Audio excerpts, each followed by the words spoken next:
Going to Iswan's question about brothers in Indonesia using music for forms of da'wah. So is this permissible in Islam or not? First of all, we have to know the ruling in Islam over music. Now, why would someone say music is haram?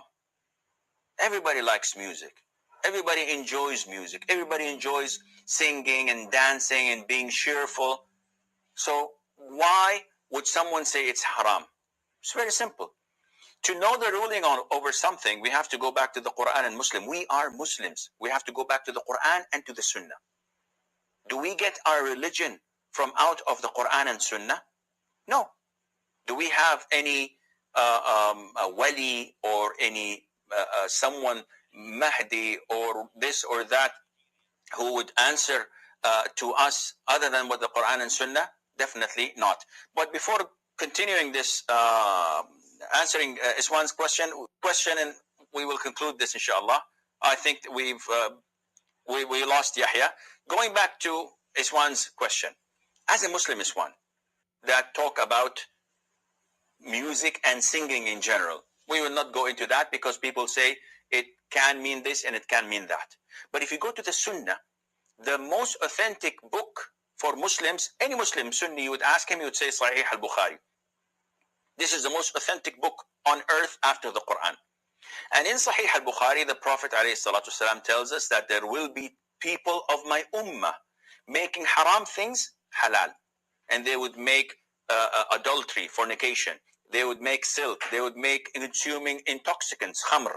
And music instruments halal. 4 things. The Prophet ﷺ told us that there will come people who would make these haram things halal. So the Prophet is the one who told us that music is haram. And the evidence behind it is overwhelming. Ya akhi, let's assume that there is no Quran on this topic and there is no hadith on this topic. What's the ruling on music? We go to our 4 great imams, great schools of thought. We find that the consensus of the school of thought of Abu Hanifa, of Al-Imam Malik ibn Anas, Al-Imam Muhammad ibn Idris al-Shafi'i, Al-Imam Ahmad ibn Muhammad ibn Hanbal, the 4 schools of thought, and you definitely, and the people of Indonesia, are one of them.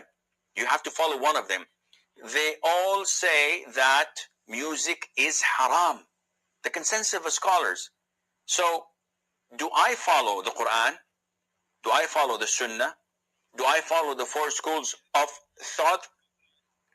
The 4 schools of thought, or do I follow some Tom, Dick, and Harry who say that it's permissible for a sheikh, a respectable sheikh, to swing right and left and sing songs and maybe dance and chant for the sake of da'wah? And tomorrow, maybe they'll say it's permissible for the sake of da'wah to go to a discotheque and dance with women and maybe call them for dinner for the sake of da'wah. What else? What kind of da'wah is this? Da'wah to another religion? Islam is so simple and pure. Islam is your connection with Allah Azza wa Jal. It cannot be misled. You cannot mislead people and misguide people through what only the sheikh says. Simon says music is halal. Simon says it's okay to dance women and men together. It's okay to mix. It's okay to handshake, and it's okay to do this and that, and everything goes against Islam. What else is Islam?